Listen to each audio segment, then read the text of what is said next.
percebe? E nós estamos indo para trás. Não, que a gente perdeu esse passo, eu tenho certeza, mas a gente vai um pouco mais para frente e entra o governo Lula e essa dominância do PT. É o mesmo modelo. É o mesmo modelo? Mesmo modelo. Você tem um símbolo. O símbolo qual é? Quando o Fernando Henrique quebra o Brasil, isso o ano é... Foi no segundo mandato? 99. Na reeleição ele Tá. quebra. Quebra o país porque aquilo. Então o dólar fica muito, muito fraco, fica tudo muito barato da gente importar, Não vale fica a pena. tudo muito caro da gente exportar, e toda essa conta vai para o fim do ano para pagar em dólar. E o Brasil não tem dólar.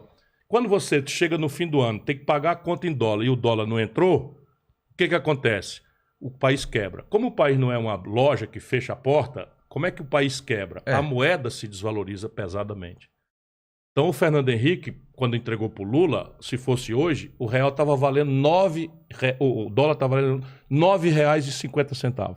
Caramba! Só para você ver o tamanho da tragédia. E as pessoas sentem que foram enganadas, porque o povo não discute nem compra dólar, mas o povo come pão. Claro. Eu digo sempre para a turma boa que está me ajudando. E pão é feito de trigo. E trigo o Brasil não produz suficiente, então nós temos que comprar no estrangeiro. Ainda? Tudo que a gente... Sim, ainda. É mesmo? Está piorando. Está piorando. Né? Tudo que o Brasil compra do estrangeiro paga em dólar. Claro. Então, se o dólar sobe, o trigo sobe, o preço do pão sobe. O Brasil está importando agora gasolina, querosene de aviação, gás de cozinha e óleo diesel dos caminhoneiros. Em dólar. Caramba. Quando o Bolsonaro assumiu, era R$ 3,70 Tá 6 por agora? dólar. 5,40. E vai bater 6 daqui a pouco. Aí não tem conversa. A dona de casa que eu visito na periferia, eu vou conversar, está cozinhando uma vez por dia e guardando, porque não tem dinheiro para pagar o gás. Um país que é capaz de produzir. Aí, eletricidade não é produzida em dólar. Porém, o Fernando Henrique inventou um índice chamado IGPM, que é uma dolarização mascarada. Para quê? Para entregar para os estrangeiros as estatais, e os estrangeiros, não podendo cobrar em dólar, cobram num real indexado, que é a tal indexação, corrigido pelo IGPM. Sabe quanto é que está o IGPM hoje? Não. Que é o índice do aluguel, da conta da energia, etc. Simplesmente está em 37% nos últimos 12 meses. Estão ferrando o Brasil. Estão ferrando. A caristia voltou com peso que desde 94 nós não tínhamos igual. Boa parte por conta disso, por causa da dependência do país de dólar.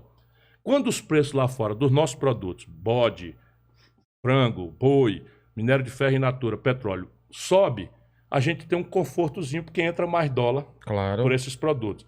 Mas esses produtos, eles vão lá em cima e caem. Aí quando cai, o Brasil quebra. Pronto, o que explica o filme que nós estamos vendo.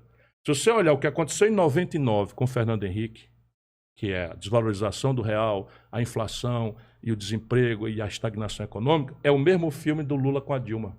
Então, mas o primeiro governo do Lula, a gente pega uma alta de commodities.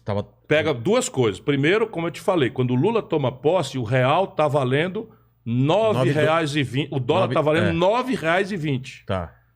O que o Lula faz? Bota a taxa de juros lá em cima e começa a entrar dólar especulativo. Quando o Lula terminou, 8 anos depois, está 1,75. Caramba. Então, aí o que acontece? Aquela sensação de que eu enriqueci. É. Porque o meu real agora compra mais coisa. Só que ele compra mais coisa, mas vai ficando na conta. Vai ficando na conta. É como se você fizesse um fiado eterno sem achar que vai pagar. E isso não quebrou durante o Lula, por quê? Porque nós estávamos vendendo, na época, um barril de petróleo, no fim do governo Lula, por $130. Isso era muito? $130 era o maior custo de barril de petróleo da história. Caramba. O Brasil estava vendendo. Quando a Dilma caiu, estavam vendendo o mesmo barril de petróleo por 30.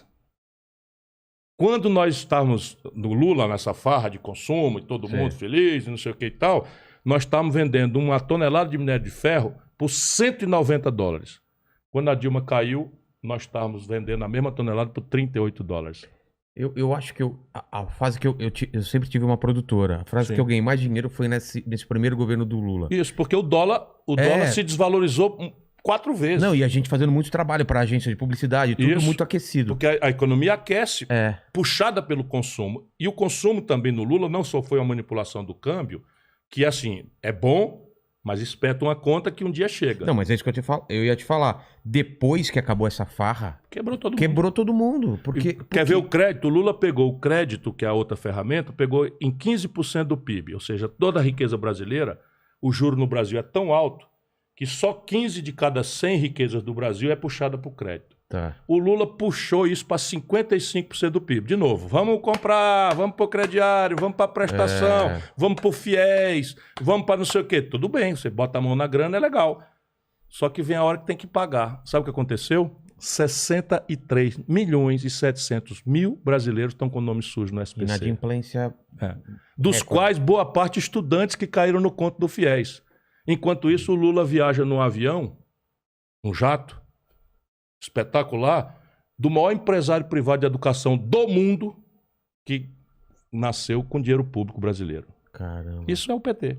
Então, mas por que não se aproveitou essa fase do primeiro governo do PT para fazer um parque industrial muito mais forte e tal? Porque não tem projeto, esse é o problema. Todo o processo aqui é de reeleição, eleição. Parece que foi meio no susto. E é da mão para a boca. É da mão para a boca. Nenhuma reforma foi feita. Aí quando você vai olhar aquela história, de onde é que vem o dinheiro? Que a gente precisa discutir isso. De onde é que vem o dinheiro? O sistema de impostos no Brasil é o mais ineficiente, injusto e perverso do mundo. Eu sou professor na Universidade de Direito Tributário. Eu não posso dizer do mundo, mas que eu acho injusto pra caramba. Mas é muito injusto. No Brasil, só quem paga imposto é classe média e pequena. Pesa muito. E gente honesta que não sonega. Mas você tem coisas tremendas. Você quer ver uma comparação aqui? Só para comparar. O imposto predial de São Paulo, por mês, é quase o que o Brasil arrecada de imposto territorial rural por ano. Caramba. Nessa imensa fazenda do agronegócio do planeta Terra, que é o Brasil, recolhe de imposto territorial rural, que é o IPTU da zona rural, mais ou menos, é um pouco mais do que o que São Paulo cobra de imposto predial e território do IPTU por mês. Caramba. É um escândalo. É um absurdo. É um escândalo. E isso depois de 6 eleições de conversa mole de esquerda no Brasil. Mentira. Né? Não tem nada de esquerda, coisa nenhuma. Não tem projeto, não tem plano, não tem nada. Só ganhar a eleição e enganar as pessoas. E o que a gente faz, então? A gente chega agora...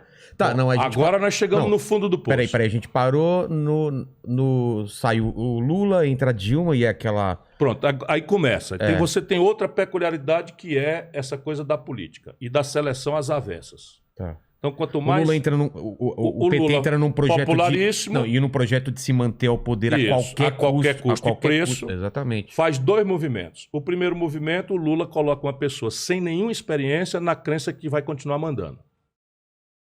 Que é a Dilma. Que é a Dilma. Qual era a experiência anterior da Dilma? Nenhuma. Nada. Nenhuma, como política que eu estou dizendo. Sim, Zero experiência política e tal. E o Lula bota, e o Lula diz claramente, a petezada se zanga porque eu lembro as coisas assim, o Ciro agride. Você viu alguma agressão aqui? Eu falo alguma agressão? Eu estou falando o seguinte, o Lula botou uma pessoa sem nenhuma experiência que não foi capaz de juntar 1/3 dos deputados para impedir o impeachment que eles chamam de golpe. E que, se tendo sido golpe, foi feito pelo Senado. Confere? Se foi feito pelo Senado o golpe, quem presidiu o Senado? Renan Calheiros. Quem presidiu o Senado na sequência? Eunício Oliveira. O Lula está agarrado com esses 2 camaradas hoje. Exatamente. Não aprendeu nada, é a mesma pessoa.